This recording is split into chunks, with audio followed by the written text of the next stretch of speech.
Forte out on the side, and then bring in Barber, then bring in Bell. But when you lost your number one quarterback and your running back, and two offensive linemen, and two offensive linemen, exactly. And exactly. This offensive line was starting to gel. I'm not diminishing Matt Forte's ability or anything, but this is the NFL. You know, running backs, you can find a running back. You come a dime dozen, and you don't have to pay him. Either. But you can't find me a top 10 to 20 quarterback right now. Oh no, you can't. And you can't. Right now, Jay Cutler's biggest issue is he has to mask a lot of things. Number one, because he doesn't have a wide receiver he can continually go look down and get the ball to. When he had Brandon Marshall in Denver, you knew what was going to happen at 3rd and 5. Even with Johnny Knox, Devin Hester, even with Roy Williams, I don't think he's been all that great, but he's been able to at least get them in a position to succeed. Rolling out. Look at Jamarcus Webb. Everybody was throwing bouquets at Jamarcus Webb. As soon as Caleb Haney came in, what happened? It's a quarterback-driven league. Because you know why? Because Cutler knows how to step up. He knows the offensive line. He plays behind. He's a true vet. Not in the fact he's a vet. He gets the snaps. And what did March say? Or what has March done? He hasn't really given Haney the snaps. Now it's time to reap what's going on. And also, I said this too on the show. I got to give props to Mike Martz. He called it. He said Haney isn't that great. Maybe he just isn't great in this system. Key play this past game against Seattle Seahawks. Towards about the midway fourth quarter, everybody knew the game was over. What did Pete Carroll do? He sent the dogs after him. But what did Caleb Haney do? What he can't do. He can't make an audible. He can't call anything. But that's not Caleb Haney. That's the Mike Martz offense. Because they don't allow you to make audibles. But you know what? We didn't see that. We didn't see that with Cutler. Cutler can at least get it out. But he'd call timeouts a lot of times. Yeah, that too. And then he go cuss out the quarterback. Then he go cuss out the quarterback's coach. My whole issue with this is it's real simple. What's that? They need to upgrade their talent level on the bottom of the bench and on top of the bench. You can say that with anybody. But the reason I say that is because we were talking about Dallas earlier today. They could bring in Felix Jones. Yeah. Right? They bring in Felix Jones, and you're not losing a beat. Are you really, Jared, are you really losing depth everywhere else? I mean, you have depth, if you want to say kind of like everywhere else. The main position when you don't have it, that's the problem. You don't have depth at the quarterback position. If we would have had Kyle Orton, if the Chiefs didn't pick him up, we'll be in the playoffs right now. Yeah, I agree with that. It's the depth at the most critical position in sports. Like, I agree with you, because if you look at the Cowboys last year, when Tony Romo went out, we had John Kitna.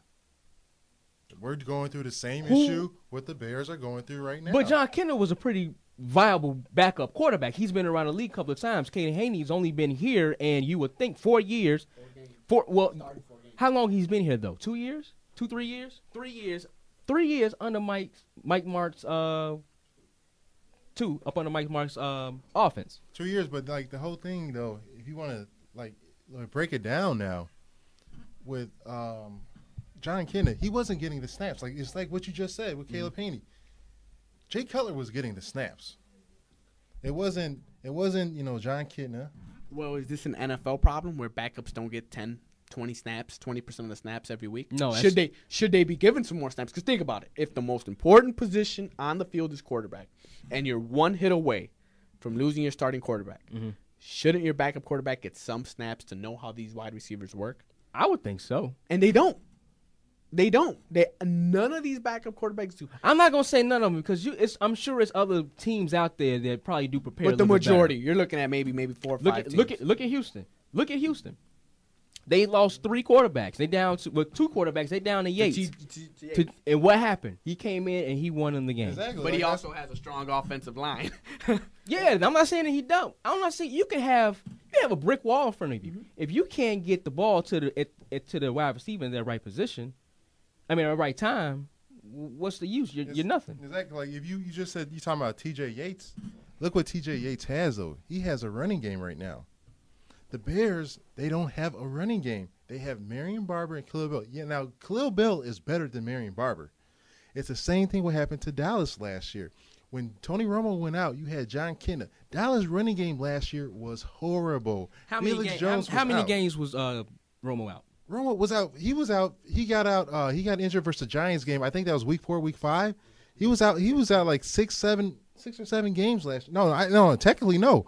I think it was 8 games. Romo was out within the first 5 weeks. At the 5th week of the NFL, Romo was out, so you had to bring in John Kitna, and at the time the Cowboys had lost 6 or 7 games in a row because they just didn't have nothing on offense because they had no running game, and then you're depending on John Kitna, sort of like what the Bears are doing this year. You're depending on Caleb Haney to produce, and it's just not happening because when you don't have a running game, you can't have a passing game. Like we also have another guest, Ken Davis here. You know, Ken, what is your and DeMaz's show again called? Football Island. Where can we hear you guys' show at? Hear it on the Regal Radio. Also, it's on Blog Talk, and it comes on from 10 to noon. But let me jump in real quick, going on what Dexter was saying as far as backup quarterbacks getting chances or getting reps or whatever. Even if you look at like successful teams, when you look at the Patriots, when Matt Castle started, I wonder how many reps Matt Castle was getting. I bet it was just practice team reps. I think the real thing is talent evaluation. And that's not to say that good organizations can't pick talent properly. You look at Indianapolis and the fact that they had surgery and they sunk. They fell off because they put it all in Peyton Manning and they fell off. The same thing with the Bears. Caleb Haney was chosen by Angelo.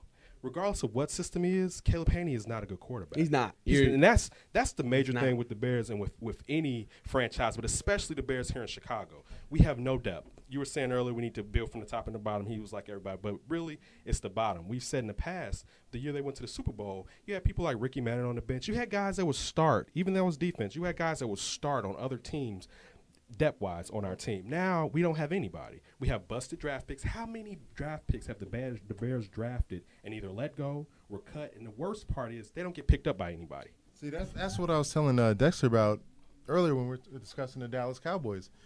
Jerry Jones is the GM, but look at how many busts the Dallas Cowboys have had as far as defensive picks in the drafts. That's why I look at the Dallas Cowboys defense. Their defense is not good because we had so many bust picks. Yep.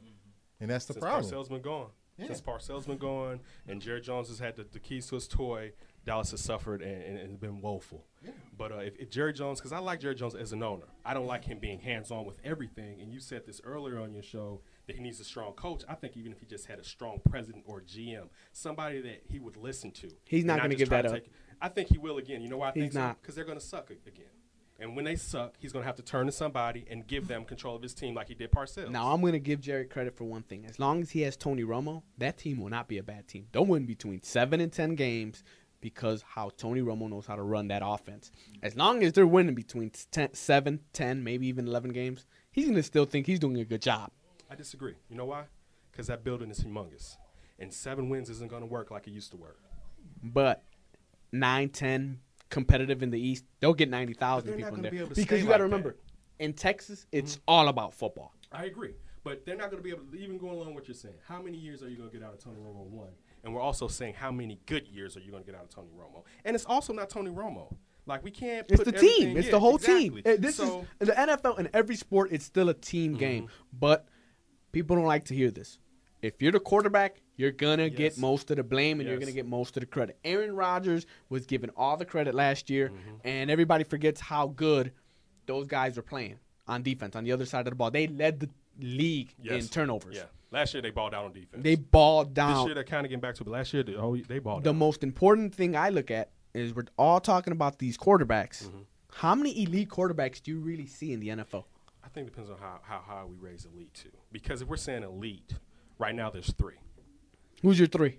It's Aaron Rodgers, it's Drew Brees, and it's also Brady. Thank you. It's also Tom So Brady. you're talking about Super Bowl winners. No, I'm not even saying no. I'm not even, and that's a good point. They're all Super Bowl winners. I'm just saying as far as guys that aren't just good, because we could probably run down 5 good guys or whatever, like the Ben Roethlisbergers. Because I lost some money today to Jarek because I didn't know Tony Romo had won as many games as he had won.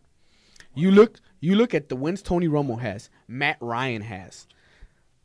You look at Ben Roethlisberger, 2-time Super Bowl champion. Eli Manning has a Super Bowl. And you look at the offenses continually. Phillip Rivers pulls out in San Diego with, if you really look at a team that has wasted talent, maybe nobody's wasted more talent in the last 4 or 5 years in San Diego. I agree. And you talked earlier about San Diego, and the things that I admired in what you said was how Phillip Rivers has carried that team.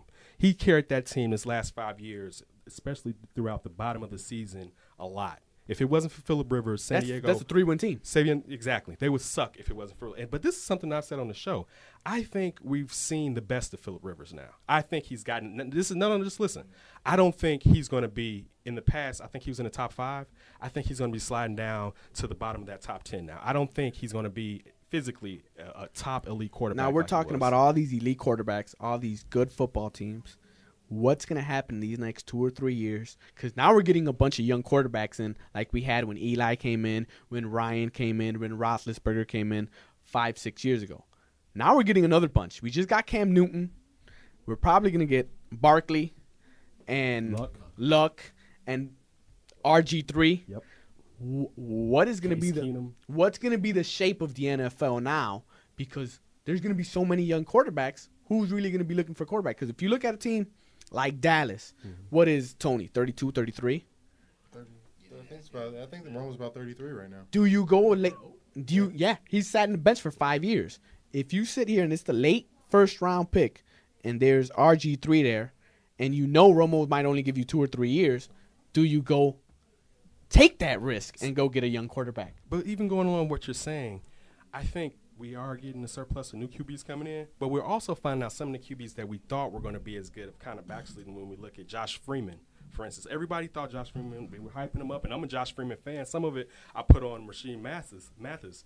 But I think some of those quarterbacks are going to – Raheem Morris, thank you. I think some of those quarterbacks that we're talking about, even the good ones coming out and even some of the ones are going to backslide a little bit. And that's another point as far as picking the QB. The rookie pay wages went down. So you don't have to worry as far as I'm already paying this franchise quarterback. I can't pick up another quarterback when, hey, if I get a quarterback at number 10, I may only have to pay him $13, $15 million guaranteed. So you can actually sit somebody on the bench, old school style, and check him out, platoon him, see what type of guy he is. And look, even another, you may be able to get rid of him. I agree with you, You right don't there. have to guarantee $40 million. I agree because, I mean, Cam Newton, his rookie year, yes, he's phenomenal. But it's just like what you just said, though. Now let's wait till next year to see if the defenses in the NFL has caught on to Cam Newton. Oh, you know they are. You know, because that's what's going to really tell. Okay, how great is Cam Newton? Because it's just like what you just said with Josh Freeman. Josh Freeman, he was the star last year. He was like, oh wow, Josh Freeman is this, Josh Freeman is that. Tampa Bay had so many expectations, but if you look at the Buccaneers this year, what has happened to Josh Freeman and the Buccaneers? And it's like what you just said with Raheem Morris. You got to put the blame on Raheem Morris right there. You know, going along with what you're just saying, and we talked about this some weeks in the past. Raheem Morris won. I feel that they made a big mistake as far as waiting to the fourth quarter for him to take over. He's not a rookie quarterback, but he's a young quarterback. You do not want to put that much on a young quarterback to say, hey, we're going to kind of play around and wait. Wait a minute, who are you talking about? We're talking about Josh Freeman. Oh, okay. We're going to sit there and Right. play around and wait, and then in the fourth quarter, throw the playbook at him, go do it. No, that's not how you win games. And I think that was a big failure. I'm not a fan of their offensive coordinator. And also, I'm going to take this all the way back to the Caleb Haney thing. It's something we brought up with Josh Freeman. Would Caleb Haney suck as bad if the Bears had a real number 1 elite receiver?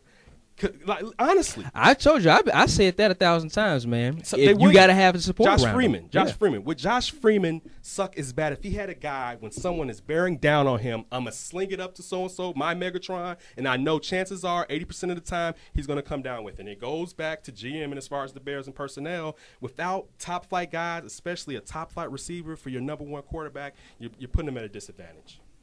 Yeah, I totally, I can agree with that. Go ahead, Dixon. I look at all these teams, and let's look at the teams that are going to the playoffs or projected to be in the playoffs. The Saints, they have 2 or 3 wide receivers that just Colston, Marquise and you got, Colston, and you got Jimmy Graham.